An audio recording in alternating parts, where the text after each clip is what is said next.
everyone. Welcome to another episode of Customer Success Talks, real challenges, experts advice. And I keep forgetting to present myself. So I'm Byron Toruño. I'm your host together with Nav, who unfortunately is not here today. But we have two amazing guests, as usual, who are here to give a lot of insights, go through all of their experience. And the idea is just to collect all of this information and hopefully make it really digestible for you to use it on your daily activities as a customer success manager. Now, today's episode is transitioning to customer success, core responsibilities and skills. And I have to admit that I have made a mistake on this one. I have been assuming that everyone who's listening to this podcast knows what is customer success and what to expect from it. And this is almost the episode 25 or even 30th. And now we're talking about it, right? So let's go for it. Go ahead and introduce our first guest of the day, the night, the morning, or I don't know where you're based. But today's the first is Jean Pierre Frost, known in the streets as JP. For me, JP, you are an amazing professional with a great future ahead in customer success. So please follow JP. You also have 2 years of experience in customer success, and you're working really, really hard on your personal branding in this amazing world to have an even louder voice. You publish a lot of helpful LinkedIn posts. You participated in several podcasts like digital customer success from our good friend Alex Torkovich, and also lifetime value with Dylan Francis. Let's stop here a second. Please follow them as well. Go to their YouTube channel because they also have amazing information that can help you excel in your customer success career. And their podcasts are amazing. So go for it. JP, you also contribute in the CS Insider newsletter, and you are a active member of Success in Black. Welcome to Customer Success Talks. Thank you so much for your time. Hey, thanks for having me. Thanks for that awesome intro, man. Appreciate it. Absolutely, absolutely. And JP and everyone listening to today's episode, let's go to our second guest of the day. And it's Scully. Sorry, Erica Scully has 3 years of experience in customer success. Now, Erica's lemma is Erica, the problem solver. So when you have a problem, even though it's money, please go and contact Erica. Erica is a passionate customer success manager with an amazing future ahead. And I say this because the first time that we spoke, Erica, I noticed your passion and how you communicate things and all your LinkedIn posts that you are doing that aim to help those looking for their dream job. So if you're in that, if you're looking for your dream job, go and follow Erica because her advices are amazing. Now, Erica, you also have a really guide to inspiration lemma, which is choose a job you love and you will never have to work a day in your life. I love what I just heard. And thank you so much, Erica, for being here with us. Yeah, thank you for inviting me today. And I'm excited for the conversation. Yeah, me too. I'm looking for it. I'm always get so happy. My adrenaline go up. Sometimes I talk just random stuff. So let's see what happens today. Let's see. So we're going to talk about transitioning to customer success. We're going to go ahead and imagine that everyone listening to this, they don't know about customer success, but they kind of want to go into it. The first challenge of the day is understanding the true nature of customer success, and that it's broad. What are the key responsibilities that new customer success manager must understand and handle from the start? So I would say from my role that it varies. It depends on the company, depends on the role that you have. So for me, I was over that full customer journey. So that means that you really want to understand what you've been measured on when you first come into your role. So for me, I was measured on onboarding all the way to that renewal. So my key responsibilities, if I were to say what is customer success, we all say customer success is pretty much to make that customer happy. Yeah. But I want to push that further. I want to say customer success to me is driving that customer best outcome. So that means that when you work with your customers, that main point of contact is first and foremost what people have to realize that you will have accounts that's assigned to you. You are responsible for driving their successes. So it will look different, but for me, that means that I was consistently communicating with my customers based on what is the best for them. So for me, it was monthly or quarterly based on that conversation. And then you want to drive that renewal. So that means that for me, top of mind is renewal and retention because that's one of my KPIs. So that means that I was always driving conversation to make sure my customer is happy. So I try to keep that simple, but I could dive in, like if you want to know like my basic day to day or key function. But for new people that coming in, I think you just have to keep in mind that you will have assigned accounts assigned to you. You are driving their successes on that platform. It will vary. So that means that you want to talk to your manager about what's important to what's my KPIs or what is I've been measured on, and then drive that successes for your clients based on that. Yeah, so I think coming in as a new person, no matter where you go, it's typically going to be expected that you are going to be the person who knows about this customer the most.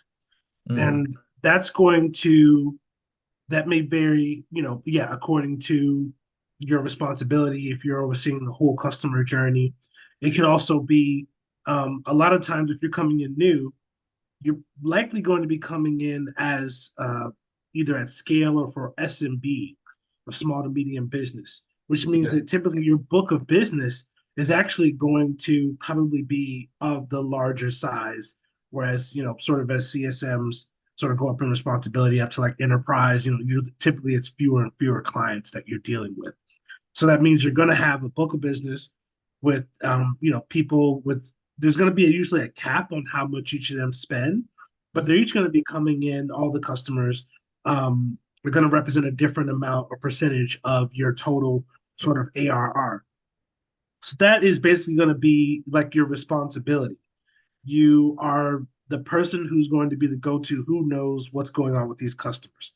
The reason I mentioned the size of them is because organization is going to be one of the key skills that you're going to need as a customer success manager. And something that really helps with your organization is your documentation, being able to document what's going on. This way, when your manager says, what's going on with customer X, you can either off the top of your head or know quickly be able to know where to find that information. Yeah. So it's not just organize, it's the documenting and then being organized so that you can retrieve information quickly. And so I'd say, yeah, the first thing about coming in is, getting a lay of the land. If you have like 100 or plus customers, there's no way you're going to be able to just know every single thing. But I'd say from the beginning is making sure that you're organized and documenting these things because you're ultimately responsible for knowing how these customers are doing. Yeah. That doesn't change regardless of what organization you're a part of. If you're in customer success, you're supposed to be the person who knows what's going on with your book business. I definitely agree. I think you touch really, really amazing points here, and even skills that we have to develop. And do you both think that we need previous experience in other roles before actually getting into customer success?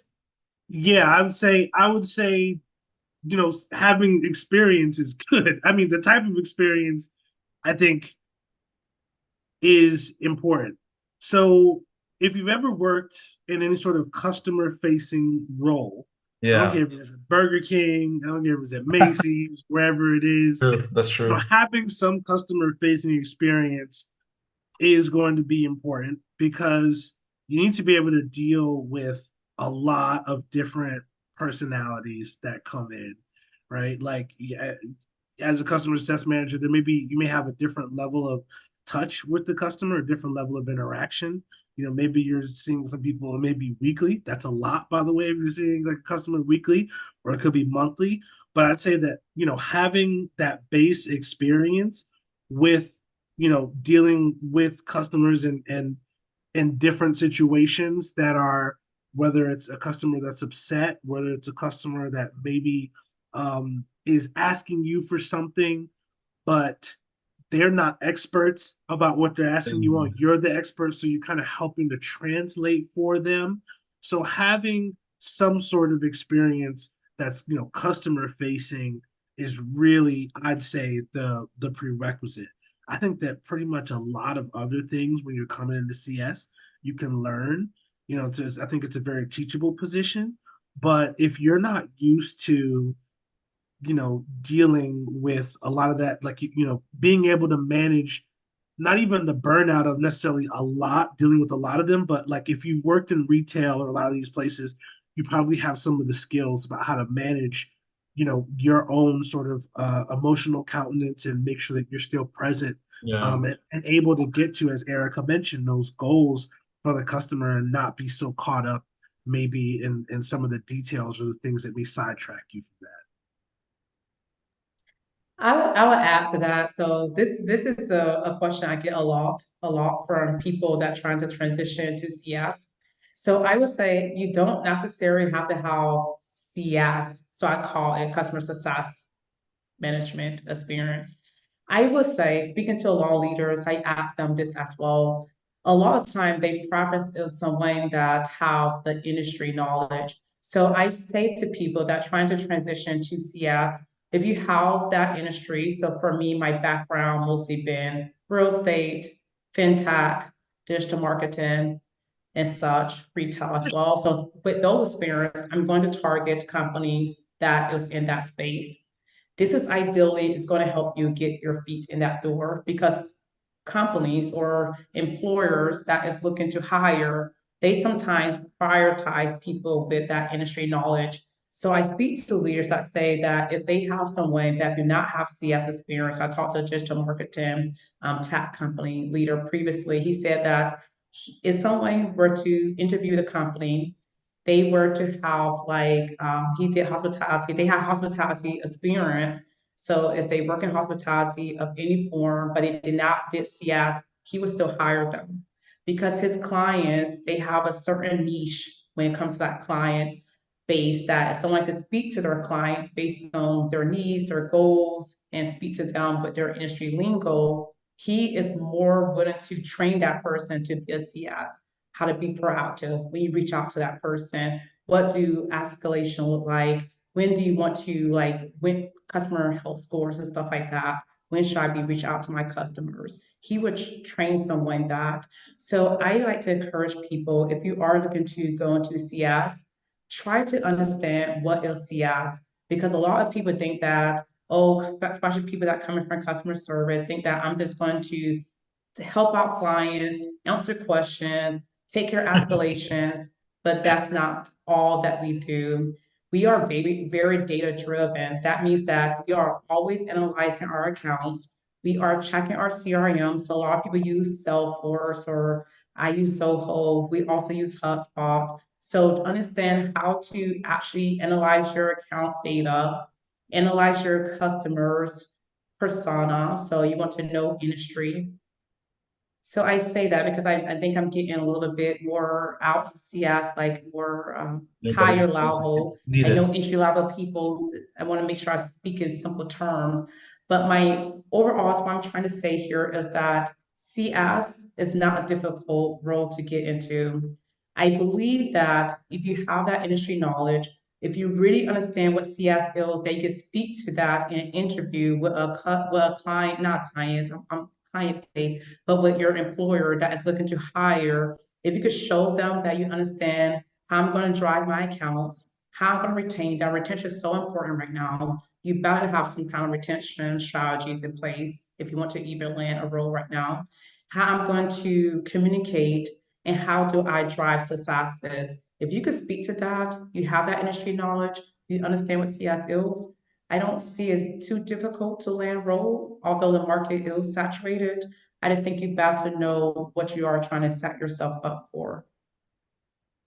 Wow, exactly. I mean, you just address a lot in so that in a way that can give a picture of what to expect from customer success.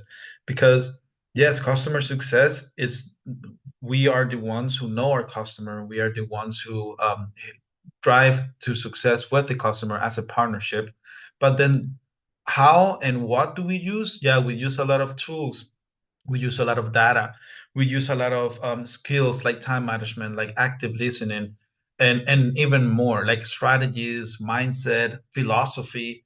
So I think, Erika, you touch on amazing points. But if we move from generalizing customer success into the tools and then data, and if we move into more skills, um, just throw out there, what skills do you think that someone needs to have in mind that they are going to be using a lot in customer success? And I know there's going to be several, so yeah, expect that, people who are listening. So I'd say in terms of intangibles, in other words, the skills that maybe are not as, measurable basically, but that are still important. Um, I would say really it's staying engaged and curious. And I think Yeah, those are both, you'll hear those a lot. And those are, I think that having curiosity is like a seed that begets a lot of the other skills that you will need because it's tough to really if you check out sort of in customer success, you sort of begin to miss things. Your strategy begins to dull because you're not like fully engaged, and so having some curiosity, I think, is important. This is yeah, why I think Erica talks upon the industry knowledge that I think is great. If you can work in an area where you're sort of more naturally passionate about something, then that's going to help you to stay engaged. That's going to help you to stay curious. And, as a customer success manager, you're going to be able to provide those insights, right? So that's something that's more intangible is that curiosity and engagement. The other part that I think is crucial is going to be communication skills 100%. yeah. And I know that's kind of a cop out because you need communication skills in Every anything day. to work with people, but you need communication skills in this very specific sense, and that you're going to need to be able to effectively communicate with, your direct report, with your team. Um, and some of that communication is not just your verbal communication, it's the way that you communicate in your documentation. So making sure that Wow. you take really like thorough notes and think about it as you're not doing like shorthand like a doctor like you're writing something that other people can also read and look at, right? So the communication in a very specific way, it's not just being able to communicate your ideas clearly, when you're talking, but also that you're thorough. This is literally what I would tell myself. Really be thorough about what you're writing so that if someone else, if I'm out, if I'm on vacation, sick, whatever, someone can read my notes and pick Yeah. up where I'm leaving off. I will add to that. So I would say to be outside the box thinker. So when you're faced with situations, so I think JP just did a great job. He asked a clarifying question. So when you with your client, you want to make sure that you really understand what their issue is, what their problem is, you solving the right thing. So you definitely want to be a person that know how to ask questions to get to the root cause of the problem. I say so. First of all, be an outside thinker, always thinking outside the box. I think Baron did a great job. So the problem solving, he just said for me at the beginning of the call, you definitely solve a lot of problems. That's no ins and outs about that. You are solving a problem every day. The third thing I will add to it is that I think JP did a great job to say that the different stakeholders that you're working with your leader, you're working with intern teams, you gotta know how to collaborate. You gotta be a people person. You gotta know how to outreach to people and build a relationship quickly and strongly. So Yeah. therefore, people want to advocate for you. They want to help you out. So that means that intern teams build those relationships because when you have problems with your customers, you have people that's there right there in your back and able to help you out as quickly as possible. Because at the end of the day, not if I say sales team, but CS team is working with a lot of teams. They also have priorities, but if you build relationships, they sometimes will prioritize your goals or what you are working on and try to help you solve those problems quickly. So the three things, like I say, problem solving, outside of box thinker, and be able to ask questions to get to root causes. Yeah, yeah. You both nailed it. Nailed it. I mean, when it comes to curiosity, I remember that Ed Powers told me something so like quick, easy, and something so quick, but it stayed on with me until now. And which is when it comes to curiosity, he said, never assume. Never assume any customer success. Always be curious, always ask questions.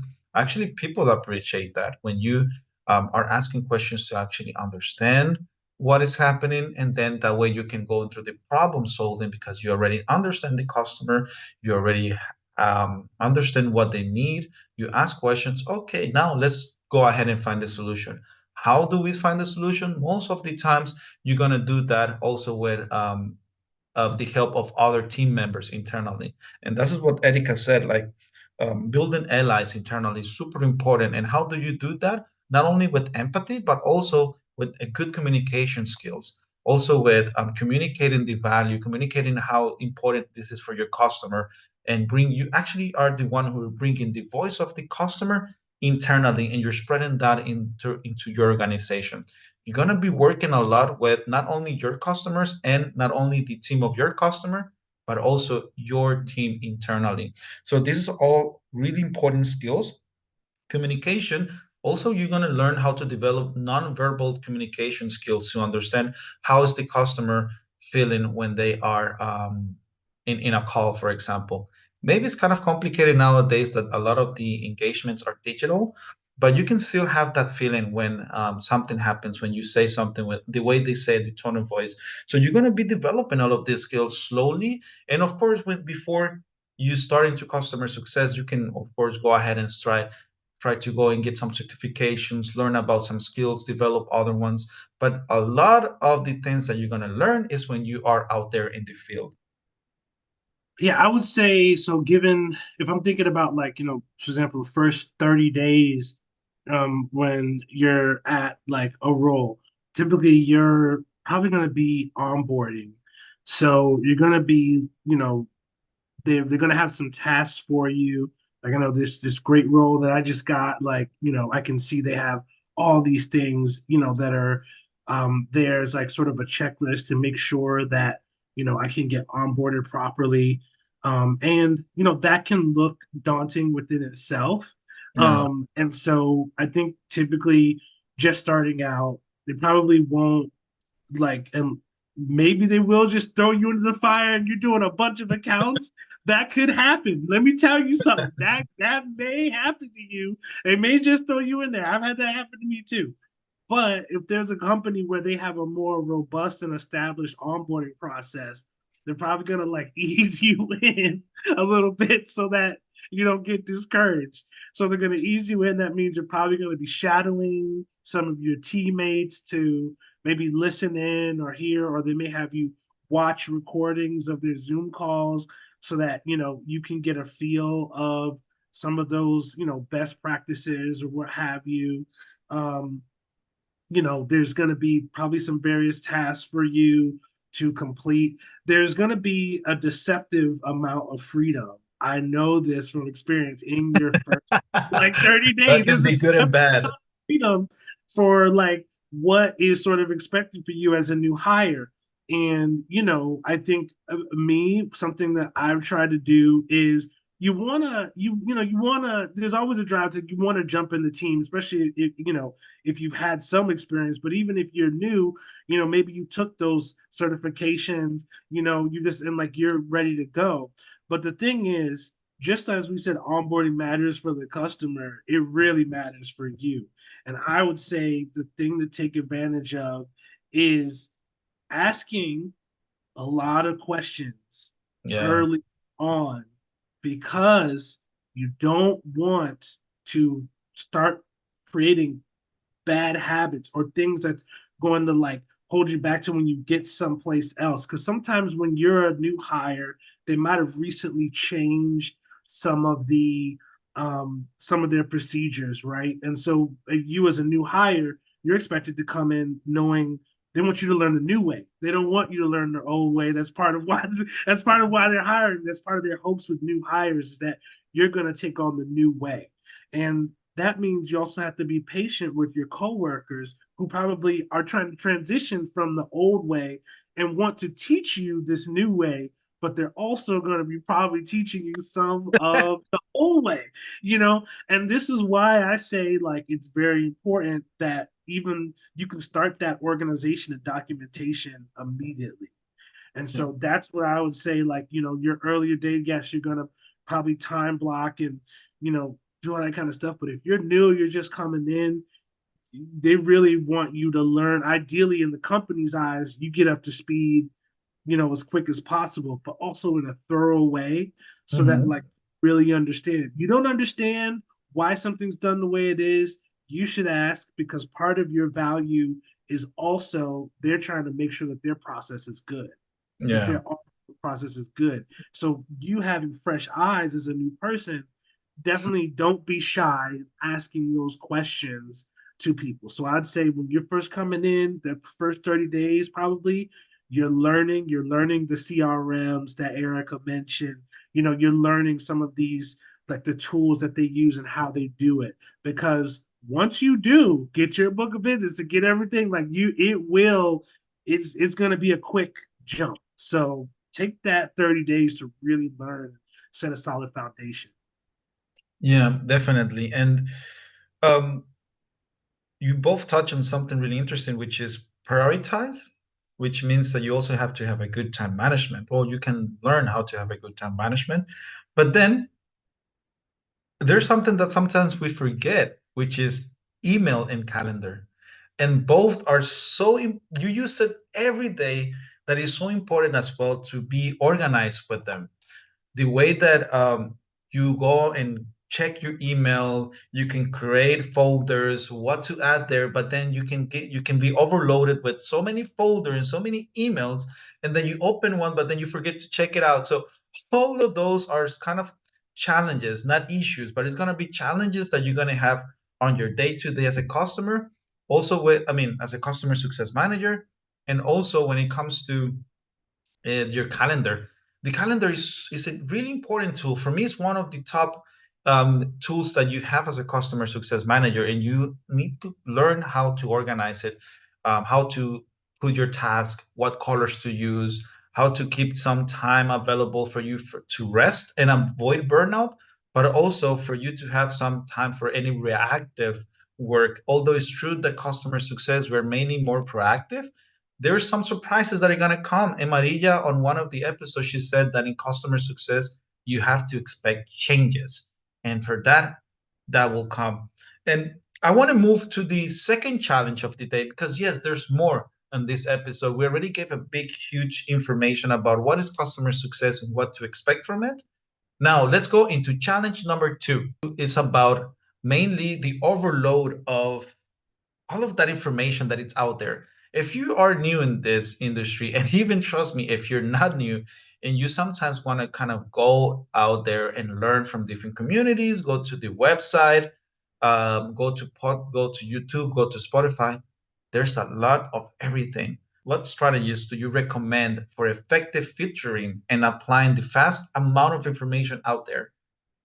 A great way to filter information is always through the lens of your particular situation. Yeah. So if you are a customer success manager that is responsible for end-to-end customer journey, which would be from basically the whole post sale, from onboarding all the way to renewal, right? If you're in charge of this, then the advice you hear from people that are speaking about this type of CSM are definitely going to, more likely than not, more apply to you. If you're someone where maybe you're an onboarding specialist or you're right, you have to consider your particular sort of customer responsibility. That's one thing, right? And that also entails, if you're SMB, your strategies, your tactics are going to be very different because they're more about dealing with effective, um, dealing effectively at scale versus if you're enterprise or strategic, it's going to be more likely more detailed. They're going to be likely getting into more things because you have more time to spend on each customer. And so if you hear some advice, they may not say whether it's good for what CSM, but just think about it. Do I have the time, the resources, the tools to be able to implement this piece of advice? If Mhm. not, then you're at a crossroads where you can either, take it further. So you can take that information that you got, go to some place like a Gain Grow Retain, or maybe some sort of forum or even Slack channel with other CSMs and sort of pose that information. In other words, take that information that you got. Maybe you heard something that said, "Hey, this sounds really good, but I'm not sure." And what you may get is information around something that you mentioned, Byron, which is the change. Yeah. Being able to affect organizational change is one of the banes of customer success as a whole. Did We're you just always saying? fighting. We're a bane. Yes, it's something that's like it's really tough for us. Mm. We're always fighting to prove right that we belong. And then at even if you come down to more individual contributors, you have ideas. You hear something, this information sounds really good.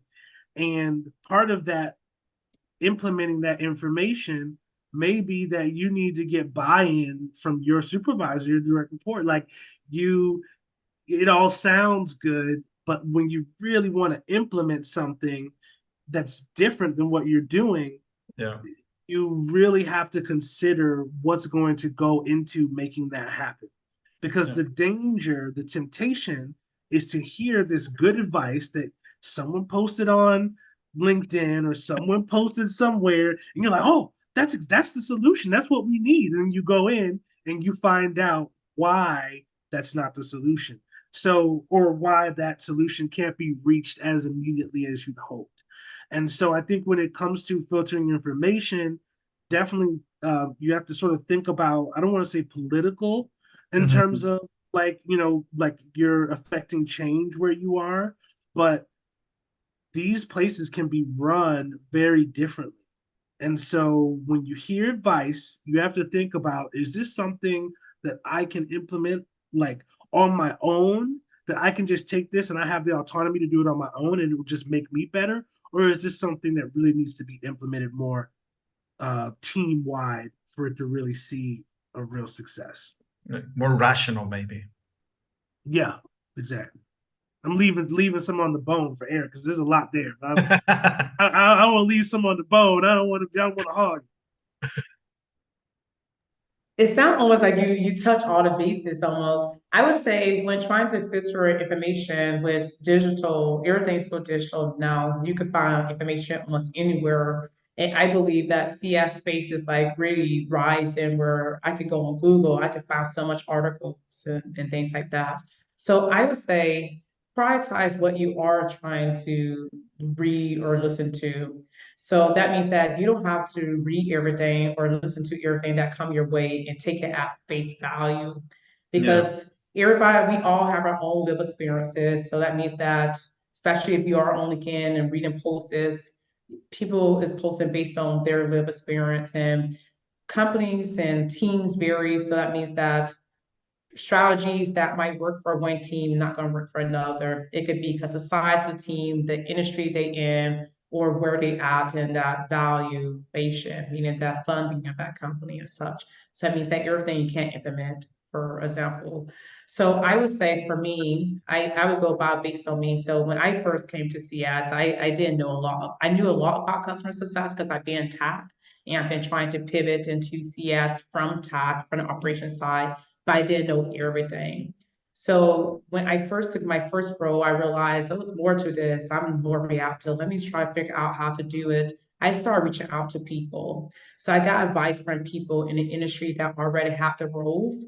So that means that as you start listening to people as they talk about customer success and what they do, you can start to recognize the trend. So I would say take notes on those, pay attention to what's important. So when you start hearing things that don't sound exactly correct or something that you never heard of, don't always take it at face value. You could like verify, find some way, find a person in customer success, like JP, for example, who have a lot of connection. You could say, JP, this is what I'm hearing, for example, is this something that I should take at face value or what your thoughts of it?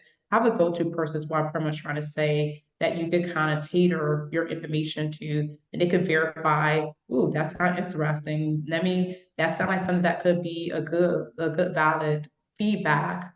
You could go ahead and go with that. Or that don't sound as right. Let me check on that because most likely if they use a value source, they're not always going to take a face value either. Even if they don't know, they would check with sources that they could verify with. So that I'll say to people. For me, I don't take all my sources from social media or Google. I read a lot. So we talk about onboarding matter for one. So I go to influencers in the space. I find that out and I use them to follow. So follow people that's influencers. They might talk about things that's outside your range if you're new to CS because they're going to talk about processes and leadership and what they're looking for. So you might not always know terminology, but that could help you to get adapted to what is important to CS. So I think Jay Nathan, that's one person I follow. So that would be one example. And Yeah. then read, go find customer success book to read. So when you start looking at people talk about things either in blog posts or LinkedIn posts or social media, you can start to know when I should be paying attention to a post and when I'm not. So that's how I filter out my information. So you might could use that for yourself as well. Oh, so anyone who's listening to this, pause, go back and listen this, I guess. Again, this is gold because there is a lot of information out there, but then you have to also be a little bit rational and curious into what does it actually apply for you and what are you looking for? Like, what's your goal? There's a book because Erica, you mentioned books and yeah, they are really important resources on your free time. The Customer Success Professionals Handbook. Why do I recommend this book? And I would recommend other ones. It's going to be in the About section. This book gives you everything from how customer success started into all the way to leadership. It gives you a lot of really good overview of what is customer success. So if you want to start with something, I would recommend you to go to with this book, the Customer Success Professionals Handbook. And unfortunately, it's time to start wrapping up today's episode where we cover all that open question of what is customer success and what to expect from it. And I have been thinking, and how can we start wrapping up this episode? And I want to just quickly hear how did you both messed up starting customer success? I kind of, why are you so uncomfortable, both of you? Oh, JP, you were laughing, Oh, so I'm not Yeah, comfortable. I'm not I was uncomfortable. like, I it's so just much misses when it's customer success. I would go first.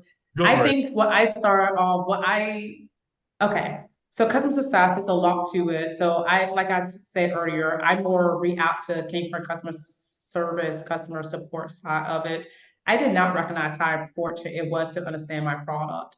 I just thought I Yeah. got a call, do my onboarding, talk about what we do here, how we're going to provide the service to you. But when customers start asking all product questions or want to know, understand the capabilities, that's where I found out where my misstep was. So I would say for people, make sure you know your product in and out because you are the go-to person. Your customer going to come to you for everything. You want to make sure that you can answer it, at least the basic, because Yeah. if you can't, it's not going to make them see you as a trusted advisor. So that was one of the learnings when I first took my first role. I better make sure I know my product in and out. yeah, I would go for two things. One of them I already touched upon because I was speaking from experience, which is documenting thoroughly. the knowledge can't like live in your head. It has to live with the team. It has to live with the company. It can't live in your head. Really, that's the first silo that needs to be broken, is the silo of yourself, so that you can become part of the team. So anyway, where it's like you have something in your mind, whatever it is, having a place where you can, if I could go back, yeah, I would tell myself, make sure that there's a place where things are documented, not just because sometimes I was documenting things like very inefficiently. Like I write them down and maybe I go back and look and be like, what was that? And be like, what was I trying to say? In other words, I'm trying to translate for myself. So think about how tough it is for someone to read that and get any information. And now what does it look like? Now I don't look intelligent. Now I don't look like someone who is, paying attention and who's engaged. So documentation, such a critical skill. Don't worry about being a snitch or anything like that. There's a or like that everyone's watching you. Like take on that aspect of being visible, of visibility as something that's a strength. Yeah. That's something that I learned as a mistake, is that like just share that. And I would quickly add that it's also, we're working with people. Your relationships with the people on your team are just as important as the ones that you have with your customer. And so one thing that I think going to do more of is being more proactive with, on your schedule, scheduling time to meet with your coworker, whether that's once a week or once every few weeks. But if you're a team, you really need to make sure that you have time to talk, maybe person, like whatever comfortable personally, but also that you can be aligned on what's going on, so that that documentation that's living there, people can understand where you're coming from, so that make you a stronger team. So those are two things that I learned. Make sure that I'm taking initiative to build strong relationships with my team and outside the team, and then also making sure that I'm documenting, and again, that's serving the team. Yeah. Yeah. Definitely. So interesting. Like, be a product. Be make sure that you really understand your product, so you can be that will create confidence on you and accountability with the customer. Document really well so everyone can actually even jump in when there's an emergency. Create allies internally. Customer success is not a one person or department work. And I will add to this is that prepare. Be prepared before you go into a business review. Yeah. Like analyze your environment, go through all the tools that you have, talk to anyone that you need to talk. Even before answering an email, prepare yourself. Don't just do it just because you know that you feel confident, you feel like you are the smartest guy or the smartest girl in the world. Prepare yourself before that, and you will see how that makes a difference, and you will deliver quality. Thank you, both of you, for this amazing episode. Thank you very much. And it has been an amazing one. There's a lot of more coming in customer success talks. And I always like to remember everyone who's listening to this, keep learning, keep growing, and let's keep improving the world of customer success. Until next time. Thank you.